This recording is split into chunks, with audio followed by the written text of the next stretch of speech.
Hello everyone, स्वागत है आप सभी का एक बार फिर से।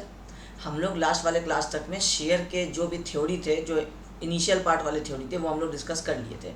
अब आज हम लोग इसी थ्योरी को थोड़ा आगे बढ़ाएंगे और आपको डिज़ाइन के स्टेप्स डिस्कस करेंगे। ये दोनों चीज़ करने के बाद आपका शेयर का टोटल थ्योरी जो होगा वो आज के क्लास के बाद कंप्लीट हो जाएगा।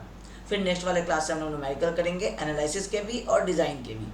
शेयर में क्योंकि एनालिसिस और डिज़ाइन दोनों अलग अलग चीज़ें नहीं होती है, जैसे आप सिंगली रेनफोर्स डबली रेनफोर्स पढ़े, उसमें जब आपको एनालिसिस करने कहा गया था तो आप सिर्फ एनालिसिस वाला पार्ट निकालते हैं, और जब आपको डिज़ाइन करने कहा गया था तो आप पूरा बीम का सेक्शन वगैरह डिज़ाइन करते हैं। शेयर में ऐसा होता नहीं है, क्योंकि आप बीम को पहले ही डिज़ाइन कर चुके हैं, अब आप उसमें सिर्फ स्टीरअप्स देना चाह रहे हैं। तो हम आपको जब एक बार स्टेप लिखा देंगे उसके बाद आपको ये क्लियर हो जाएगा कि हम लोगों को शेयर में डिज़ाइन में क्या करना पड़ता है, एनालिसिस में क्या करना पड़ता है। ठीक है, उससे पहले हम लोग लेकिन आज जो इम्पोर्टेंट टॉपिक है हम लोगों का वो हम लोग डिस्कस करेंगे।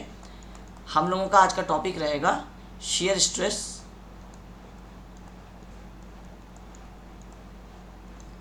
In non prismatic beams. अभी तक हम लोग क्या कर रहे थे, प्रिज्मेटिक की बात कर रहे थे, जिसका क्रॉस सेक्शन जो है वो आपका फाइनल रहता है, मतलब सिमिलर रहता है, चेंज नहीं होता है। अब हम लोग बात करेंगे नॉन प्रिज्मेटिक बीम्स की। नॉन प्रिज्मेटिक बीम्स का मतलब होगा कि जिसका डायमेंशन जो है वो वेरी कर रहा है। आप इसको बुक्स में देखते होंगे टॉपिक को, वेरिंग डेप्थ, यहाँ लिखा रहता है वेरिंग डेप्थ, और एग्ज़ाम में ये एक अच्छा क्वेश्चन बनता है ऑब्जेक्टिव क्वेश्चन में। सब्जेक्टिव में तो ऐसा क्वेश्चन यूजुअली नहीं पूछा जाता है, कॉलेज वगैरह में पूछा जा सकता है, लेकिन एसएससी जेई के मेंस में या गेट में तो पूछा जा सकता है ये टॉपिक, लेकिन एसएससी जेई के मेंस में इससे क्वेश्चन नहीं पूछा जाता है, क्योंकि वहाँ टाइम का भी दिक्कत होता है ना, तो इसलिए वहाँ पे वेरिंग डेप्थ का क्वेश्चन आज तक नहीं आया है। लेकिन आपको टॉपिक पता होना चाहिए, क्वेश्चन किसी भी चीज़ से बनाया जा सकता है। अब वेरिंग डेप्थ का सबसे पहले तो ये डायग्राम समझ लीजिए कि वेरिंग डेप्थ किसको हम बोल रहे हैं। अभी हम एक एक करके 2-3 डायग्राम बनाते हैं। सबसे पहला डायग्राम सिंपली सपोर्टेड वाला बनाते हैं। अब इस बीम में हम लोग डेप्थ दो तरीके से प्रोवाइड कर सकते हैं, या तो ऐसे वेरिंग डेप्थ क्योंकि सेक्शन बनाना चाह रहे हैं, और या नहीं तो इसी को हम लोग दूसरा कॉपी कर सकते हैं और ये बन जाएगा मेरा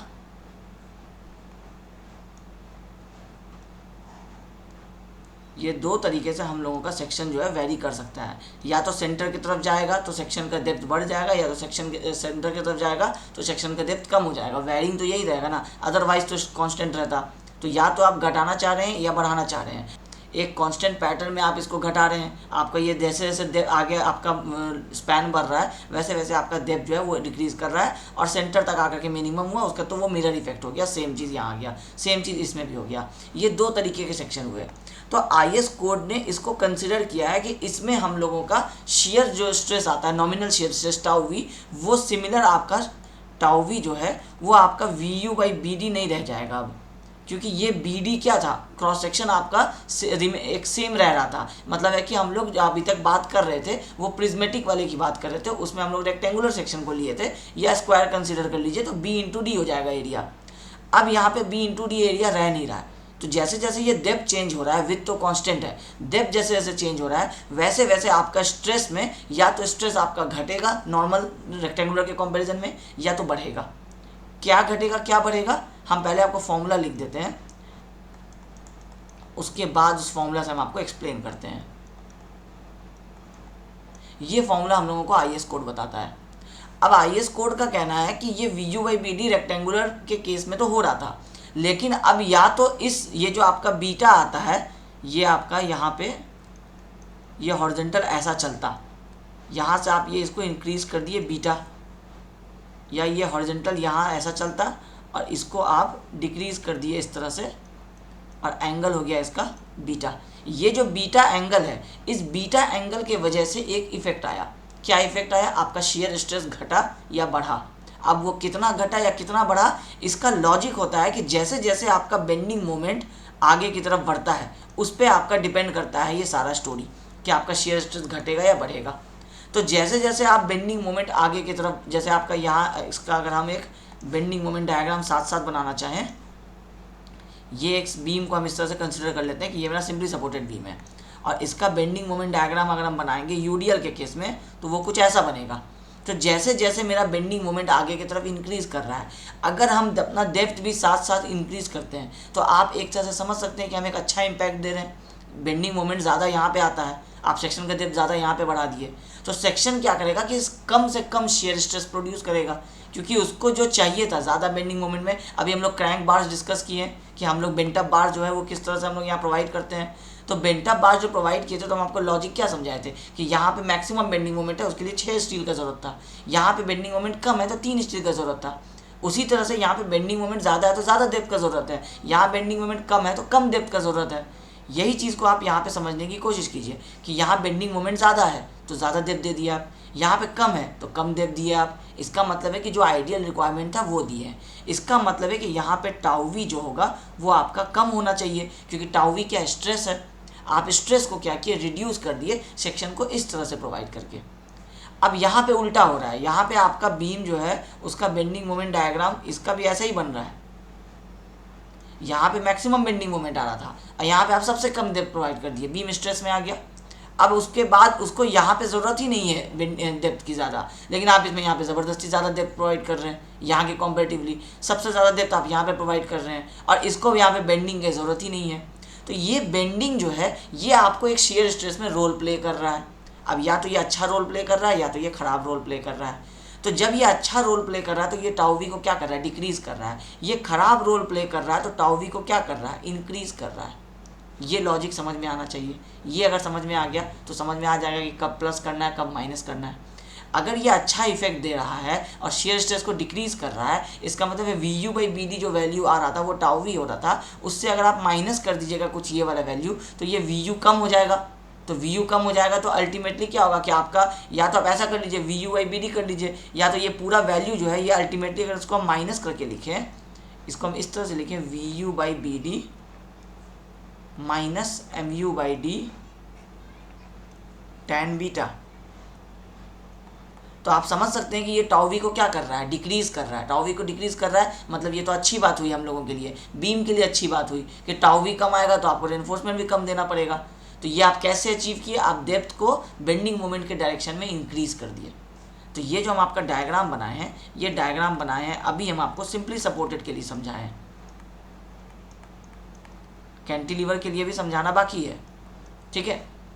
तो ये सिंपली सपोर्टेड पे ये दो कहानी हो रहा है। अब इसी में अगर हम इसको टाउ वी लिख दें, ये हो गया माइनस वाला, और एक टाउ वी आपका हो सकता है प्लस वाला। Tau V is equal to V U by B D plus M U by D tan beta, ठीक है। अब आपको समझ में आ रहा है कि ये कब हम लोगों का पॉजिटिव होगा और कब हम लोगों का नेगेटिव होगा। इसको जनरलाइज फॉर्मूला लिखते हैं प्लस माइनस।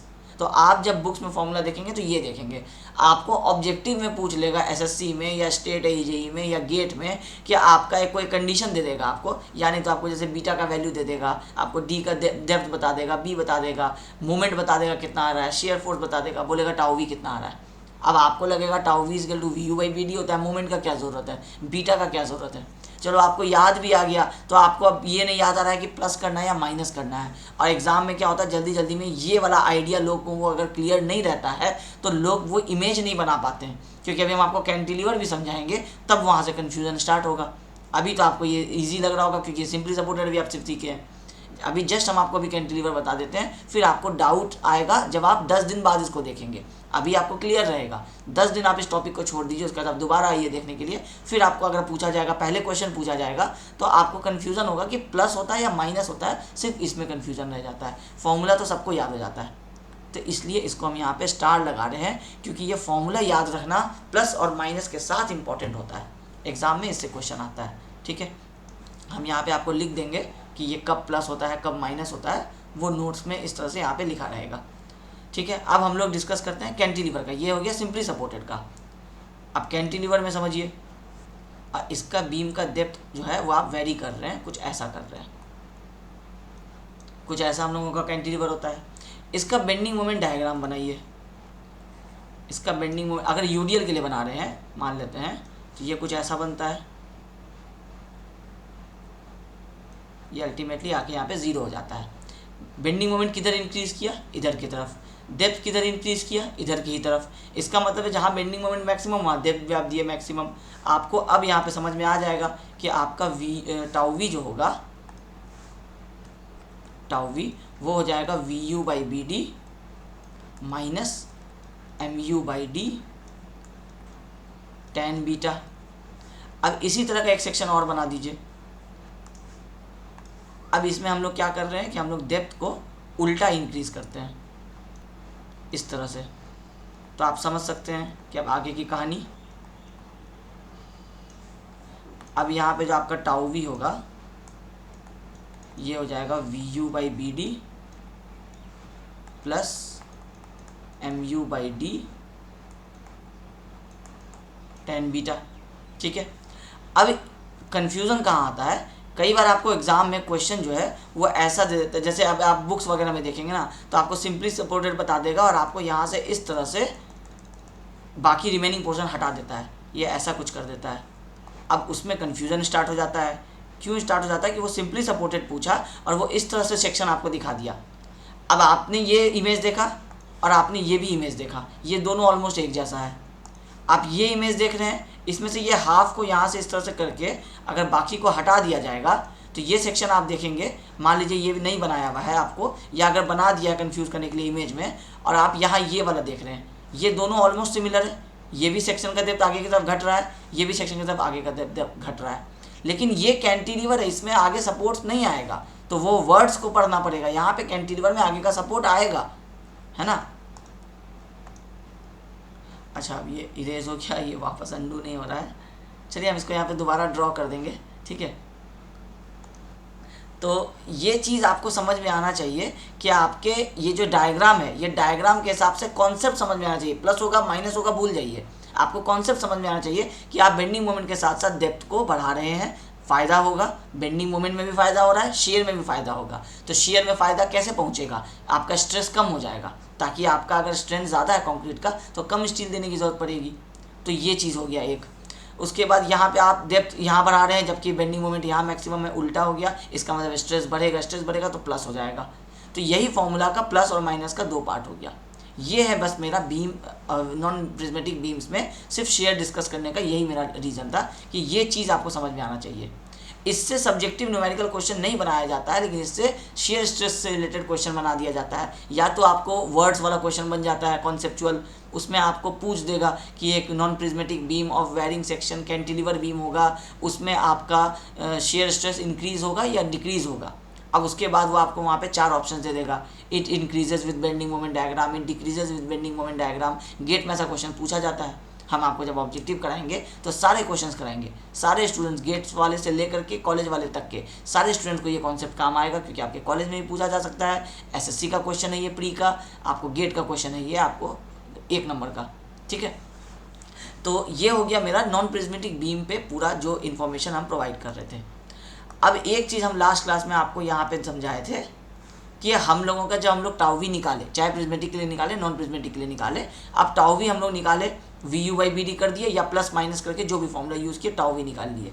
टाउ सी हम लोगों को पता चल गया और टाउ सी मैक्स से हम लोग उसको चेक कर लिए। इसके बाद हम आपको यहाँ ये कंडीशन समझाए।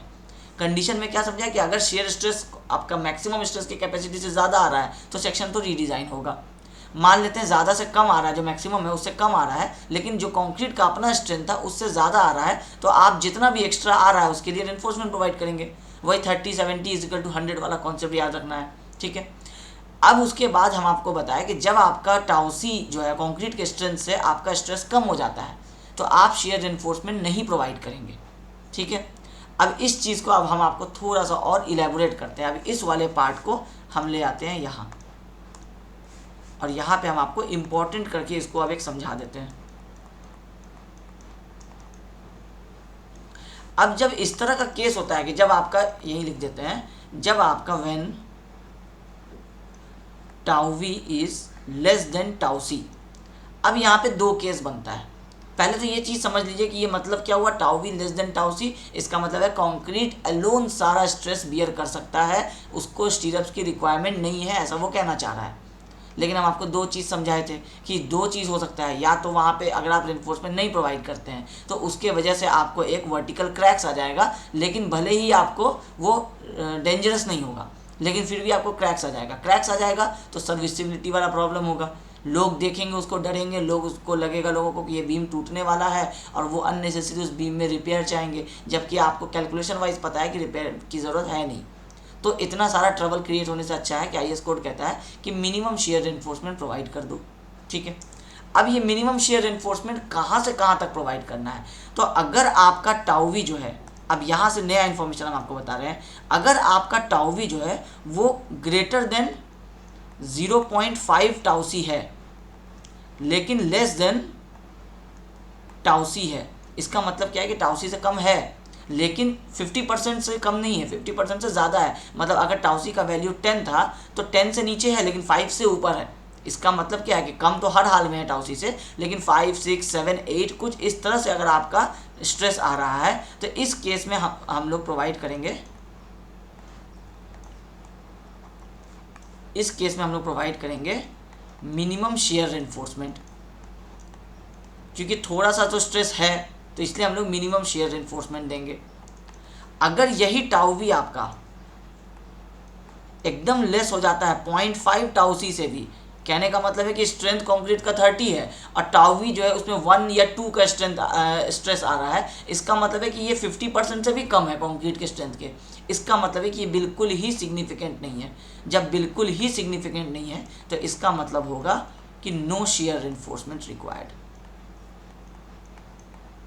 ठीक है, अब इसमें एक चीज़ और समझिए, बीम्स आपको किस किस तरह के हो सकते हैं। एक बीम्स हो सकता है जो आपको ये कॉलम है, ये कॉलम है, कॉलम टू कॉलम जा रहा है, इसको हम लोग फिक्स्ड बीम बोल देते हैं। ठीक है, एक हम लोगों का केस होता है कि हम लोगों का कॉलम से ये बीम चल रहा है, यहाँ भी बीम चल रहा है और फिर इन बीम्स को कनेक्ट करता हुआ आपस में भी बीम चल रहा है। तो ये बीम क्या हुआ, ये हुआ आपका प्योर सिंपली सपोर्टेड, क्योंकि ये क्या हो रहा है, ये दो बीम्स पे सपोर्ट कर रहा है, या इस तरह समझ लीजिए कि दो दीवार के ऊपर सपोर्ट कर रहा है। इसको इस वाले बीम से बहुत ज़्यादा फिक्सिडिटी नहीं मिलता है, लेकिन जब यही बीम कॉलम्स के अंदर अपना रेनफोर्समेंट को ले जाके बेंड कर देता है, ये आपका कॉलम होता है, ये बीम होता है, इसका जो रेनफोर्समेंट होता है ये इस तरह से आकर के अंदर बेंड हो जा रहा है, ये रेनफोर्समेंट आकर के अंदर बेंड हो जा रहा है, इस पूरे में आप कॉन्क्रीटिंग कर दे रहे हैं। तो ये आपको फिक्सिडिटी देता है, मैक्सिमम 90% टू 100% आपको फिक्सिडिटी देता है। इस केस में क्या होता है, 40% के आसपास आपको फिक्सिडिटी मिलता है। तो हम लोग इस 40% को इग्नोर करके हम लोग इसको सिंपली सपोर्टेड मानते हैं।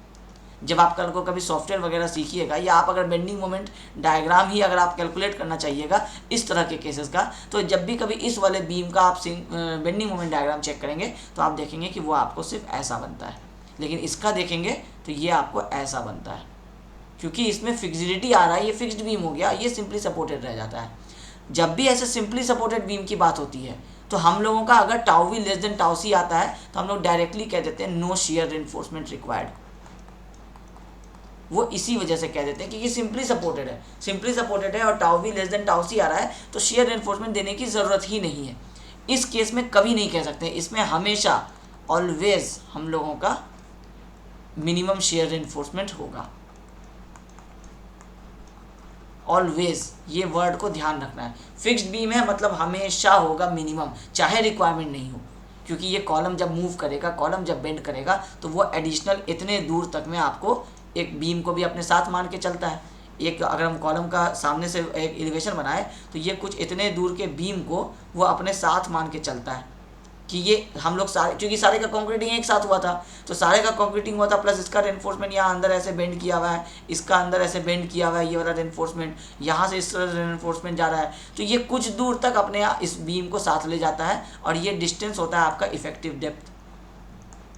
इतने दूर तक ये इसको एक साथ बिहेव करता है। तो इस केस में ये इफेक्टिव डेप्थ यहाँ से, इफेक्टिव डेप्थ यहाँ से, अगर ये स्पैन 2 मीटर का है, अब बीम 600 का है तो 600 और 600 1200 तो हो ही गया ना, बचा आपको रिमेनिंग कितना 0.8। तो ऐसे बीम में हमेशा चाहे रेनफोर्समेंट रिक्वायर्ड हो नहीं हो हम लोग मिनिमम शेयर रेनफोर्समेंट देते हैं। ये आपको नॉलेज के लिए याद रखना है। कहीं कभी अगर क्वेश्चन बना तो बना, अदरवाइज ये प्रैक्टिकल चीज़ें हैं। जब आप काम करते हैं स्ट्रक्चर इंजीनियरिंग में, जब आप जॉब करते हैं, तो आपको ये सारी चीज़ें समझ में आती हैं। बुक्स एग्जाम्स वगैरह में ऐसा क्वेश्चन जनरली अभी तक नहीं देखने को मिलता है, लेकिन ये वाला ज़रूर देखने को मिलता है कि सिंपली सपोर्टेड में हम लोग लिख देते हैं नो शेयर एनफोर्समेंट रिक्वायर्ड। इसको हम लोग इस तरह से भी लिखते हैं, आप कोर्ट्स में देखेंगे कि सेकेंडरी बीम्स के केस में अगर आपका tau V less than tau C है तो नो शेयर एनफोर्समेंट रिक्वायर्ड, ये चीज़ है। इसलिए यहाँ पे हम आपको, जब हम इनिशियली डिस्कस कर रहे थे, तो हम यहाँ पे आपको लिखे कि tau V less than tau C, तो पहले हम आपको लिखे मिनिमम शेयर एनफोर्समेंट। तो मिनिमम शेयर एनफोर्समेंट है, तो ये हमेशा तो वैलिड होगा नहीं, ये ओनली फॉर मेन बीम्स। अब जब जैसे ही ओनली फॉर मेन बीम्स लिख देंगे, तो यहाँ पे जब आप नोट्स पढ़ रहे होंगे तो आपको क्वेश्चन आएगा, तो जब क्वेश्चन आएगा तो वो क्वेश्चन यहाँ आपका सॉल्व हो रहा है यहाँ। तो ये वाला जो होगा नो शेयर एनफोर्समेंट रिक्वायर्ड, या इस टॉपिक को हम कह दें when tau V is less than tau C for secondary beams. अगर पॉसिबल होगा तो हम इस सारे चीज़ को एक जगह पे लिख देंगे, लेकिन नहीं पॉसिबल होगा तो हम यहाँ लिख दे रहे हैं, क्योंकि अब नोट्स में हम लोग आगे बढ़ चुके हैं, तो इसको वापस से लिखना हो सकता है पॉसिबल नहीं होगा। ठीक है, तो ये हम लोगों का कॉन्सेप्ट हो गया शेयर में, जो भी हम लोगों का बचा हुआ कॉन्सेप्ट था। ये डायग्राम बना करके आपको समझा दिए, ताकि आपको ये चीज़ समझ में आ जाए कि फॉर सेकेंडरी बीम्स हम किसको कह रहे हैं, फॉर प्राइमरी बीम्स हम किसको कह रहे हैं। तो ये हम लोगों का प्राइमरी बीम, जो हम लोगों का फिक्स्ड बीम्स हो जाता है, वो हम लोगों का मेन बीम प्राइमरी बीम कहलाता है। उसमें हमेशा मिनिमम शेयर एनफोर्समेंट होगा, tau V less than tau C हुआ तो। लेकिन अगर सेकेंडरी बीम है तो उसमें हम लोगों को देखना है कि अगर 50% से भी कम है तो रिक्वायरमेंट नहीं है। ठीक है, ये हो गया सारा हम लोगों का शेयर का यहाँ पे टॉपिक सारा ओवर।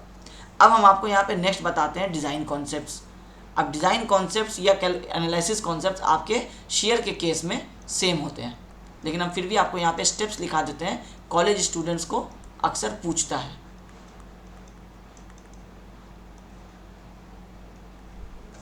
अब देखिए, डिज़ाइन कॉन्सेप्ट्स पहले समझ जाइए कि क्या होता है शेयर एनफोर्समेंट में, शेयर के टॉपिक में क्या डिज़ाइन करना है।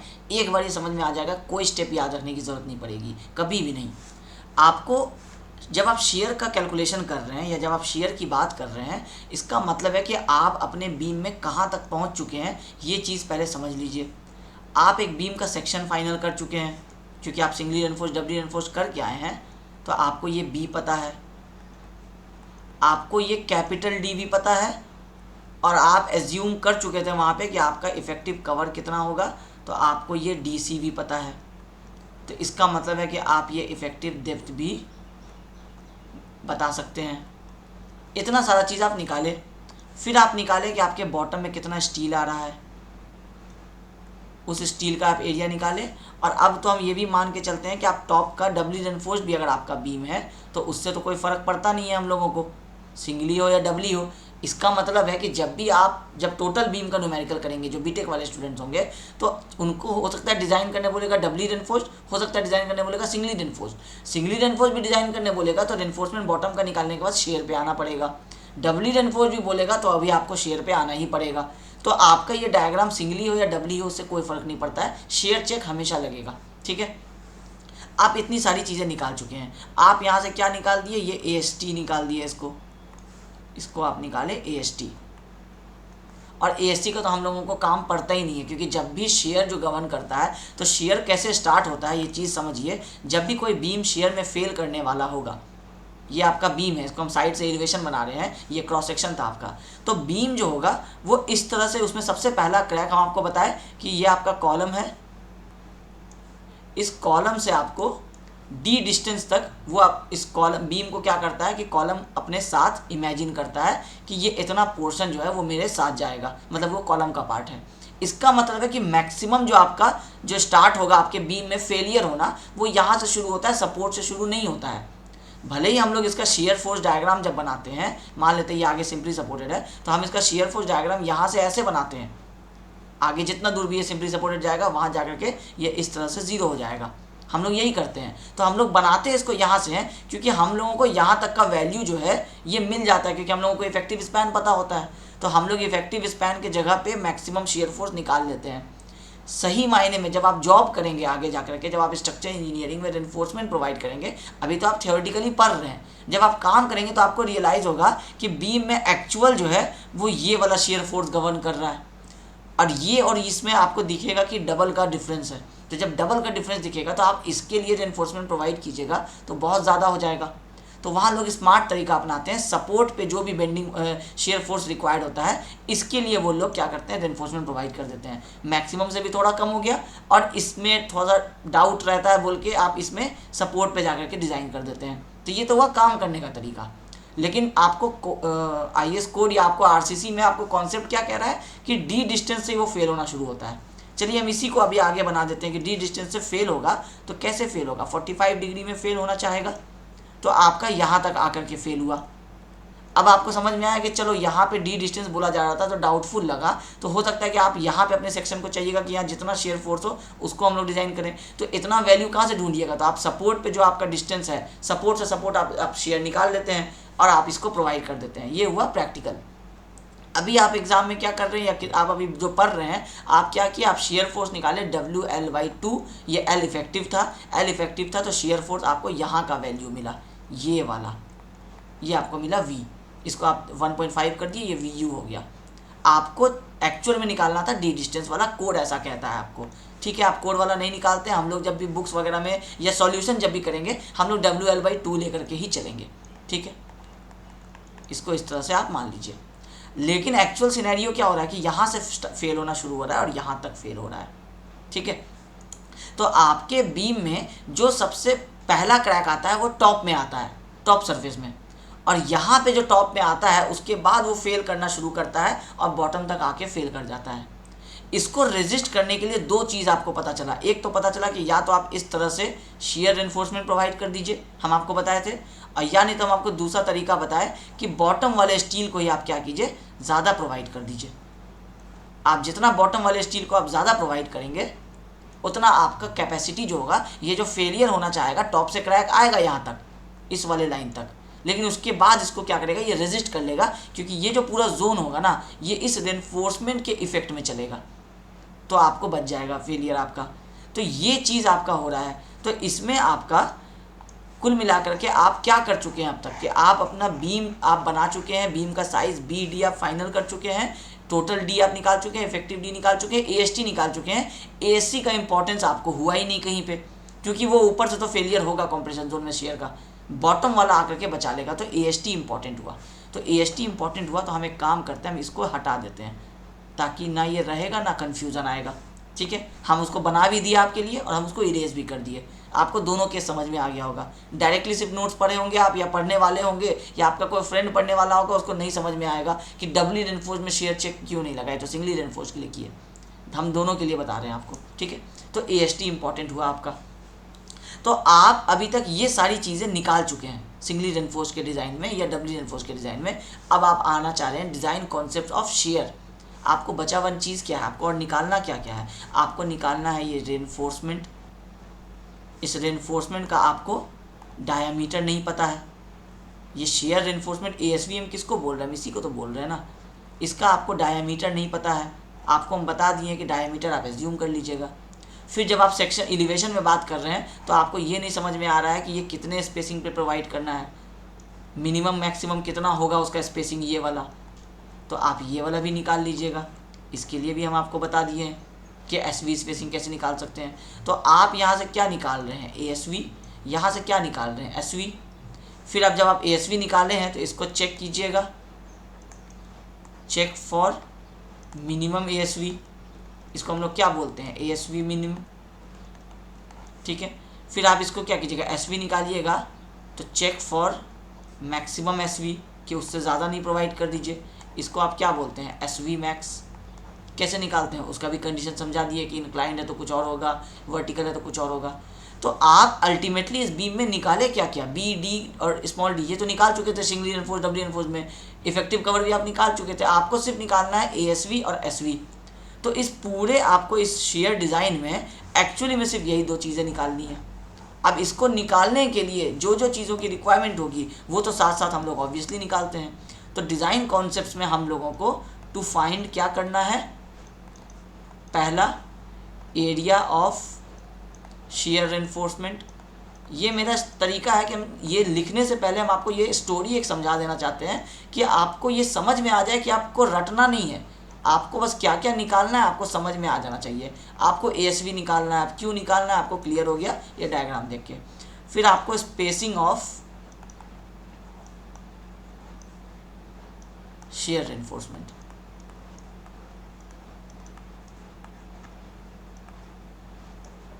यही दो मेन चीज़ जो है वो आपको फाइंड आउट करना है। अब बाकी अब यहाँ पे आ जाएगा आपका डिज़ाइन स्टेप्स कि इसको फाइंड आउट करने के लिए आपको क्या क्या स्टेप्स लेने हैं वो हम आपको यहाँ लिख देते हैं। अब डिज़ाइन स्टेप समझिए, हम सारे स्टेप्स आपके लिए पहले ही लिख दिए हैं, अब एक एक करके हम इसको एक्सप्लेन करते हैं, थोड़ा टाइम सेव होगा। कैलकुलेट सबसे पहले क्या करना है, फैक्टर्ड शेयर फोर्स निकालना है। हो सकता है आपको लोडिंग गिवन होगा या हो सकता है आपको unfactored shear force directly question में गिवन होगा, वो चेक कर लेना है। अगर वी गिवन है तो 1.5 करके वी से मल्टीप्लाई कर दिए तो वी यू निकल जाएगा। इनकेस अगर वी नहीं गिवन है तो हम आपको यहाँ पे 4 फॉर्मूलाज लिख दिए हैं जो आपके अभी फ़िलहाल आपके कोर्सेज में और आपके कॉम्पिटिटिव एग्जाम्स में इससे ज़्यादा आपको क्वेश्चंस और कहीं से नहीं आता है। आपको या तो सिंपली सपोर्टेड दे देगा पॉइंट लोड या यूडीएल के साथ, या कैंटिलीवर दे देगा पॉइंट लोड या यूडीएल के साथ, इससे ज़्यादा आगे नहीं जाना है आपको, ठीक है। किसी भी लेवल पे, गेट लेवल तक भी इससे ज़्यादा आगे आपको नहीं जाना है। तो आपको बस चेक कर लेना कि क्वेश्चन में वी गिवन है या डब्ल्यू गिवन है। डब्ल्यू गिवन है तो केस चेक कर लीजिए कि कौन सा केस है। कुछ नहीं गिवन है तो आप अपने हिसाब से सबसे ईजिएस्ट जो आपको लगता है आप एज्यूम कर लीजिए। सिंपली सपोर्टेड विद यूडीएल आप एज्यूम कर सकते हैं क्योंकि बीम्स पे अक्सर यूडीएल लोड ही ज़्यादा आता है, तो ये वाला केस वाइडली हम लोग यूज़ करते हैं WL/2। कुछ नहीं गिवन होता है तो पॉइंट लोड अगर है आपको सिंपल से आपको इक्विलिब्रियम वाले इक्वेशंस लगाने हैं और आपको अपना शेयर फोर्स का वैल्यू जो है निकाल लेना है। वो आपका पहले सपोर्ट रिएक्शन आप निकाल लीजिएगा, फिर शेयर फोर्स निकाल लीजिएगा, वैसे भी कर सकते हैं या वैल्यूज़ याद रखिए डायरेक्टली, ठीक है। यहाँ से आप अपना वी निकाल लिए, 1.5 की शेयर फोर्स आ गया। उसके बाद जब शेयर फोर्स आ गया और डी और बी तो आप पहले से निकाल के आए, इसका मतलब क्वेश्चन में गिवन होगा। हो सकता है ट्रिक करने के लिए कैपिटल डी दे देगा तो इफेक्टिव कवर माइनस कर दीजिएगा तो इफेक्टिव डेप्थ मिल जाएगा। नहीं गिवन इफेक्टिव कवर एज्यूम कर लीजिए, जो भी सूटेबल आपको लगता है। राउंड फिगर में करना है तो हम लोग स्टैंडर्ड 50 mm लेके चलते हैं, तो डी में से 50 माइनस कर दीजिएगा तो आपको इफेक्टिव डी आ जाएगा। VU/BD कीजिए प्रिज्मेटिक के लिए, अगर नॉन प्रिज्मेटिक है तो फॉर्मूला लगा दीजिए। अब इस फॉर्मूला में देखिए कि अभी ये पीछे हम यहाँ एक मिस्टेक कर दिए थे। पीछे इस फॉर्मूला में ये जो हम लिखे हैं, इस फॉर्मूला को होल डिवाइडेड बाई BD करना था।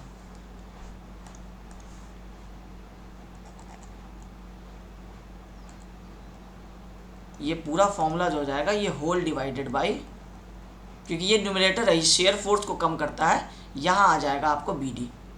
सेम इस जगह पे भी आपको ये सारे फॉर्मूला जो है हम इसको कॉपी कर लेते हैं।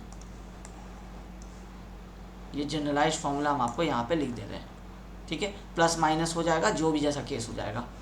अब यहाँ आ जाइए, अब आपको क्या करना है कि आपका नॉमिनल शेयर स्ट्रेस आपको निकाल लेना है। सेकंड स्टेप, जब VU निकल गया तो अगले वाले फॉर्मूला में VU का ज़रूरत है। स्टेप्स ऐसे ही याद होते हैं। सबसे पहले देखिए, आप चाहें तो ऐसा लिख सकते हैं कि आप पूरा फॉर्मूला लिख दीजिए SV का, उस SV के फॉर्मूला में VUS लगेगा और आपको ऊपर ASV ये सब निकालना होगा। उसके लिए अल्टीमेटली आपको पहले VU निकालना होगा, तो VU सबसे पहला स्टेप हो जाएगा आपका।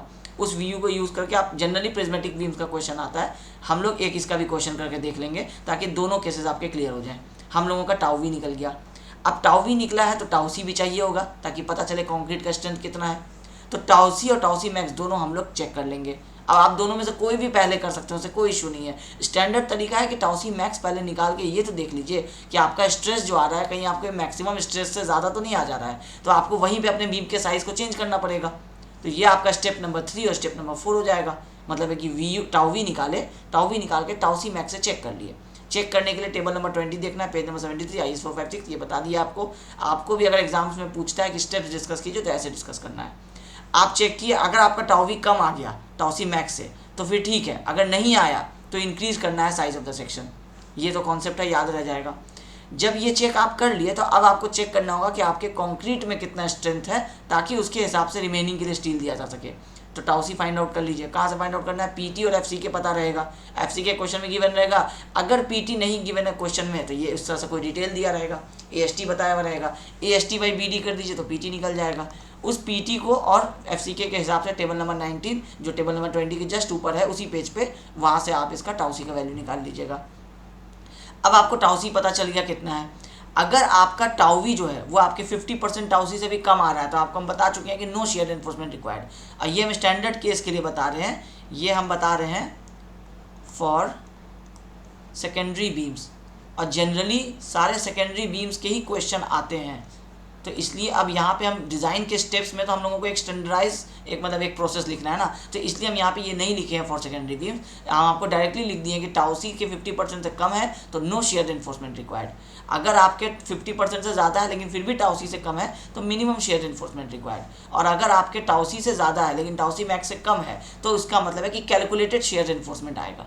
अब कैलकुलेटेड शेयर एनफोर्समेंट आएगा तो उसका फॉर्मूला आपको लिख लेना है कि उसका फॉर्मूला क्या होता है। फॉर्मूला हो जाएगा SV इज इक्वल टू 0.87। अगर हम लोग एज्यूम करते हैं कि हम लोग वर्टिकल स्टीरअप्स लगा रहे हैं तो ये हो जाएगा 0.87 FY ASV into D divided by VUS। तो इसका मतलब है कि नेक्स्ट स्टेप आपको होना चाहिए कि VUS आपको निकालना है। तो VUS कैसे निकालेंगे, जो भी टाउसी है वो स्ट्रेंथ है आपके कंक्रीट का इंटू BD कर दिए तो वो फोर्स बन गया, टोटल शेयर फोर्स से उसको माइनस कर दिए तो ये हम लोगों का क्या आ गया, इफेक्टिव शेयर फोर्स आ गया। कि ये इफेक्टिव शेयर फोर्स की वजह से हमको रेनफोर्समेंट देना है, ये 70 वाला वैल्यू हो गया, ये 30 वाला वो वैल्यू हो गया। ठीक है, अब ये VUS आप निकाल लिए, ASV अब आपको एज्यूम कर लेना है क्योंकि ASV आपको फॉर्मूला में लगेगा। तो डायाफ स्टेप सुटेबली एज्यूम कीजिए, मतलब आप सुटेबली हम आपको समझा दिए कि 8, 10 और वर्स्ट केस में 12, इससे ज़्यादा नहीं जाना है। लेग्स भी आप एज्यूम कर लीजिए 2 लेग्ड होगा या 4 लेग्ड होगा बीम के साइज़ के हिसाब से। और calculate spacing of share enforcement SV calculate कर लीजिए। उसके बाद आपको चेक कर लेना है, चेक ये करना है कि जो आप ASV एज्यूम किए थे, अब ये ASV कहीं ASV मिनिमम से एज्यूम उससे भी कम एज्यूम तो नहीं कर लिए, तो चेक करना है कि ASV ज़्यादा होना चाहिए ASV मिनिमम से। ठीक है, नहीं हुआ है तो आपको वहाँ पे कैलकुलेशन करना पड़ेगा। और SV आपका जो है वो SV मैक्स से कम होना चाहिए क्योंकि SV मैक्स जो है वो आपको अलग अलग केसेस में जैसे 0.75 इंटू D और 300 और D इंटू D और 300 इनमें से जो मिनिमम होता है वो मैक्सिमम स्पेसिंग होता है, वो क्राइटेरिया से आपको इसको चेक कर लेना है। तो ये टोटल ब्रॉडली आपको 9 स्टेप्स है। हम लोग फिर इसको अब यूज़ करेंगे कैलकुलेशन में। तो आपको जो शेयर का जो डिज़ाइन है, अब आप इस पूरे स्टेप को देखिए, आपको अगर बोला जाए कि स्पेसिंग कैलकुलेट कीजिए, शेयर एक बीम है उसका स्पेसिंग बताइए स्टीरअप्स का, तो स्पेसिंग के लिए आप VU निकालेंगे ही, निकालना पड़ेगा, नॉमिनल शेयर से टाउवी निकालना पड़ेगा, टाउसी मैक्स सब निकालना पड़ेगा। ये चेक करके देखना होगा कि फॉर्मूला कौन सा लगाना है, और उसके बाद जो सभी फॉर्मूला आएगा, जैसे यही फॉर्मूला आता है वर्टिकल के लिए, तो ये फॉर्मूला लगाएंगे, VUS निकालेंगे और डायमीटर स्टेप्स निकाल करके स्पेसिंग चेक कर लेते हैं कि कितना आ रहा है। क्वेश्चन में अगर पूछा कि स्पेसिंग बताइए तो आप स्पेसिंग निकाल के बता देंगे, ऑब्जेक्टिव में पूछा तो बता देंगे। डिज़ाइन का जब बात बोला तो सिर्फ और सिर्फ इसमें ये वाला स्टेप जो है वो ऐड हो गया, वो क्या है, चेक्स। तो आप नॉर्मल देखिए कि आप जब बीम डिज़ाइन करते थे तो उसमें आप जब बेंडिंग के लिए डिज़ाइन कर रहे थे तो आप बीम का डेप्थ भी एज्यूम करते थे, विड्थ भी एज्यूम करते थे, बहुत सारे कैलकुलेशन करते थे, डिफ्लेक्शन चेक निकालते थे। वो वैसा कुछ भी नहीं है इसमें। जो एनालिसिस का क्वेश्चन है वही डिज़ाइन का क्वेश्चन है। हम आपको अगर सजेस्ट करेंगे कि अगर आप एग्जाम दे रहे हैं कॉलेजेस के या SSC JEE मेंस का, आपको स्पेसिंग निकालने के लिए अगर फॉर्मूला में बोला है तो आप स्पेसिंग तो निकाल देंगे। फॉर एग्जांपल आया 451, तो क्या यहाँ पे एक अच्छा सजेशन ये नहीं रहेगा कि हम लोग SV मैक्स भी यहीं पे चेक कर लें कि कहीं ये आपका 300 से ज़्यादा आ रहा है तो फाइनल SV कितना हो जाएगा जो आप प्रोवाइड करेंगे, ये 300 mm हो जाएगा। तो क्या ये एक स्टेप लिख देने से 30 सेकेंड्स भी हम लोगों का वेस्ट नहीं हो रहा है और आपका एक आंसर चेंज हो जाके कुछ दूसरा आंसर आपको मिल रहा है। तो हम तो आपको वैसे भी हर हाल में सजेस्ट करेंगे कि जब भी SV निकालिए SV मैक्स से चेक कीजिए, जब भी ASV निकालिए ASV मिनिमम से चेक कीजिए। ये 2 फॉर्मूला लगाने से 1 मिनट भी आपका वेस्ट नहीं होता है। तो इसीलिए हम आपको स्टार्टिंग में बोले थे कि शेयर का जब आप डिज़ाइन का स्टेप्स देखेंगे तो उसका डिज़ाइन के स्टेप्स में कुछ भी ऐसा नहीं है जो कि याद रखने लायक होगा। आप न्यूमेरिकल के क्वेश्चंस कीजिए या डिज़ाइन के क्वेश्चंस कीजिए, ये दोनों में आपको एक ही काम है, आपको टोटल 8 स्टेप्स तो करने ही करने हैं। दोनों केस में सिर्फ एक स्टेप ऐड हो जाना है। और ये हम एक सजेशन देंगे आपको कि आप हमेशा ये चेक लगा दीजिए एग्जामिनर के अपने कॉपी में। एग्जामिनर जब चेक करेगा तो उसको हर हाल में पता होगा कि अब इसमें कुछ भी नहीं बचा हुआ है। और ऐसा तो है नहीं कि आपने 4 स्टेप एडवांस लिख दिया जो आपका नंबर काट लिया जाएगा। एक स्टेप आपने सिर्फ चेक लगाया है, ऐसे और हो सकता है आपके चेक नहीं लगाने से वो 1 नंबर काट लेता। तो इसलिए बेटर है कि हम आपको सजेस्ट करेंगे कि हमेशा चेक्स को लगा लीजिए, तो आपका डिज़ाइन और आपके एनालिसिस में कोई डिफरेंस नहीं है शेयर के केस में। ठीक है, तो हम लोगों के मेन सारे थ्योरी में ये सारा चीज़ हम लोगों का डिस्कस हो गया। अब एक टॉपिक छोटा सा हम और डिस्कस कर देते हैं, वो है कि ये सारा जब हम बात कर रहे थे ये हम स्लैब्स के केस में बात कर रहे थे। ठीक है, अब हम आपको बात कर लेते हैं कि आपका अगर सॉरी हम ये जितना भी बात कर रहे थे ये हम बीम्स के केस में बात कर रहे थे। अब अगर आपका स्लैब अगर आप डिज़ाइन कर रहे हैं शेयर में, तो स्लैब के केस में भी जो शेयर का क्योंकि टॉपिक डिस्कस कर रहे हैं तो यहीं पे हम फॉर्मूला बता देते हैं। भले इसको हम लोग अभी यूज़ नहीं करेंगे, यूज़ करेंगे जब हम स्लैब डिज़ाइन पढ़ेंगे। अभी तो हम लोग बेंडिंग शेयर इनको पढ़ रहे हैं, जब हम स्लैब में आएंगे तो सारे स्टेप्स करेंगे। तो स्लैब में हम आपको वहाँ पे इसको फिर डिटेल बता देंगे। अभी फ़िलहाल के लिए हम बता रहे हैं शेयर इन स्लैब्स। छोटा सा फॉर्मूला है, बस ये समझ लीजिए। आईएस कोड कहता है कि जब भी आप स्लैब डिज़ाइन करेंगे तो स्लैब डिज़ाइन में बीम के तरह से सिर्फ वीयू, जैसे हम लोग टाउसी निकालते हैं, तो ये टाउसी क्या निकालते हैं हम लोग बीम में निकालते हैं। तो हम लोग क्या करते हैं कि पीटी के हिसाब से और एफसीके के हिसाब से हम लोग टाउसी निकाल लेते हैं। ठीक है, ये हम लोग पेज नंबर 73 पे टेबल नंबर 19 यूज़ करते हैं। वो वाला हम लोग यूज़ करते हैं टेबल 19 जो निकालते हैं, ये हम लोगों का होता है बीम्स के लिए। अब स्लैब के केस में ये हो गया बीम्स के लिए। स्लैब के केस में जो टाउसी बन जाता है ये बन जाता है के टाउसी, ये हो जाता है स्लैब के केस में। अब आप कहेंगे कि के वैल्यू आ गया, इसका मतलब है कि के का कोई क्राइटेरिया आपको पता होना चाहिए। तो आईएस कोड कहता है कि के का आपका अलग अलग क्राइटेरिया है। के आपको एक वैल्यू हो सकता है 1.3 का, एक वैल्यू हो सकता है 1.6 माइनस 0.002 इंटू डी, और एक वैल्यू हो सकता है 1। अब ये किस किस केस में हो सकता है, यहाँ पे हम आपको तीनों केसेस बना देते हैं। जब भी आपका टोटल डेप्थ ऑफ स्लैब ये आपका लेस देन या इक्वल टू 150 mm है, जो हम लोग जनरली अपने घरों में प्रोवाइड करते हैं, वो 6 इंच से ज़्यादा का हम लोग स्लैब आप देखे होंगे कि हम लोग नहीं बनाते हैं। मतलब हम लोग 150 mm से ज़्यादा का ओवरऑल डेप्थ नहीं प्रोवाइड करते हैं। तो हम लोगों के केस में शेयर का वैल्यू के जो है वो 1.3 हो जाएगा। तो नॉर्मली जो हम बीम में शेयर का टाउसी निकालते हैं स्ट्रेंथ, वो स्लैब के केस में क्या हो गया, बढ़ गया। कितना से बढ़ गया, 30% से बढ़ गया, 1.3 टाइम्स टाउसी हो गया।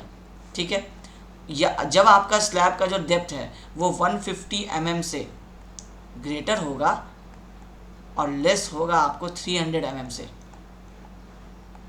उस केस में ये फॉर्मूला बन जाएगा 1.6 माइनस 0.02 इंटू डी। ठीक है, जब आपका डी जो होगा वो ग्रेटर देन 300 mm होगा, जब आप बहुत थिक स्लैब दे रहे हैं, तो शेयर आपका नॉर्मली बीम की तरह हो जाएगा। तो आप खुद ही इमेजिन कीजिए, आप बीम प्रोवाइड करते हैं तो डी आपका कितना रहता है 550, कैपिटल डी कितना रहता है 600।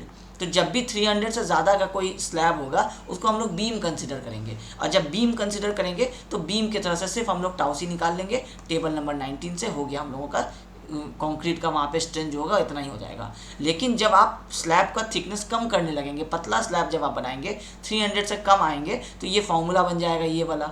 जब आप 150 या उससे भी कम आएंगे, जो हम लोगों के घर में जनरली आप देखते होंगे 125 mm, और बहुत लोग 100 mm भी दे देते हैं, मगर आईएस कोड 100 अलाउ नहीं करता। आईएस कोड मिनिमम 110 mm बोलता है कि स्लैब का थिकनेस होना चाहिए 4 इंचेस से थोड़ा ज़्यादा। तो जनरली हम लोगों के यहाँ 5 इंचेस का स्लैब बनता है।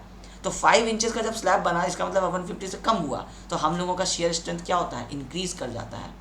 तो यहाँ से हम आपको एक क्लाउड बना करके एक मैसेज दे देते हैं जो आपको याद रहना चाहिए, क्योंकि ऑब्जेक्टिव में ये क्वेश्चन पूछा जा सकता है।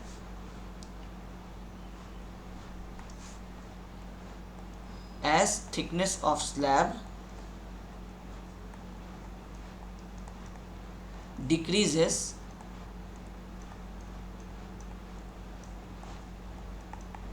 It's shear capacity increases. ठीक है, ये चीज़ आपको याद रखना है कि जैसे जैसे स्लैब का थिकनेस जो है वो डिक्रीज़ होगा, उसका शेयर का कैपेसिटी बढ़ते जाएगा। तो ये बस इसके बाद हम लोगों का शेयर पे जितना भी टॉपिक्स था वो सारा हम लोगों का आज कंप्लीट हो गया है। अब हम लोगों का नेक्स्ट वाले क्लास में न्यूमेरिकल्स करेंगे, फिर से सेम एक क्लास में होगा या 2 क्लास में होगा, कैलकुलेशन करना शुरू करेंगे, अलग अलग टाइप के न्यूमेरिकल्स देखेंगे। और वो डिज़ाइन, और अब तो बता दिया आपको कि डिज़ाइन और एनालिसिस दोनों एक ही जैसा है, तो दोनों में से जितना ज़्यादा क्वेश्चंस हो सकेगा वैरायटी, उतना हम लोग डिस्कस करेंगे। उसके बाद फिर हम लोग बॉन्ड के ऊपर जाएंगे, bond and development line discuss करेंगे। फिर हम लोगों का सारा जो लिमिट स्टेट वाला जो था, कोलैप्स वाला कंडीशन, वो सारा एक इनिशियली हम लोगों का डिस्कस हो जाएगा। उसके बाद हम लोग आएंगे फिर कॉम्प्रेशन में, फिर हम लोग कॉलम डिस्कस डिस्कस करेंगे और इस तरह से पूरा IAS RCC जो है आपका वो कंप्लीट हो जाएगा। फिर साथ में बीच बीच में जहाँ पे रिक्वायरमेंट लगेगा, पहला पार्ट हम लोग IAS कोड का ला चुके हैं स्पेसिफिकेशन का, फिर दूसरे वाले में भी इसी तरह से 20 पॉइंट्स बना करके जो इंपॉर्टेंट होंगे, जो एग्जाम्स में आ सकते हैं, वो हम आपको फिर से पार्ट 2 ले आएंगे, फिर इसी तरह से आगे पार्ट 3 ले आएंगे। तो जितने भी पार्ट्स लगेंगे वो सारे हम लोग उस तरह से बीच बीच में लाते रहेंगे। इससे आपको क्या होगा कि जो आप थ्योरी यहाँ मेरा इतना सारा लेक्चर सुन रहे हैं, बीच में जब आप IAS कोड के उस क्लॉजेस को देखेंगे तो उसमें से आधे से ज़्यादा क्लॉज आप पहले ही पढ़ चुके होंगे। आपको आसानी से IAS कोड हम याद करा दे रहे हैं, आपको पता भी नहीं चल रहा है। आप जब नेक्स्ट पार्ट देखिएगा आपको क्लियर हो जाएगा कि ये सारे वैल्यूज़ आपको IAS कोड से पूछे जाते हैं। ठीक है, तो आई होप आपको आज के इस लेक्चर में शेयर से रिलेटेड जो भी हम इन्फॉर्मेशन प्रोवाइड किए हैं वो आपको समझ में आया होगा और टॉपिक्स आपको इंटरेस्टिंग लग रहा होगा, आप रिलेट कर पा रहे होंगे, तो फिर आपको समझने में और आसानी होगा। तो मिलते हैं नेक्स्ट वाले लेक्चर में। Thank you.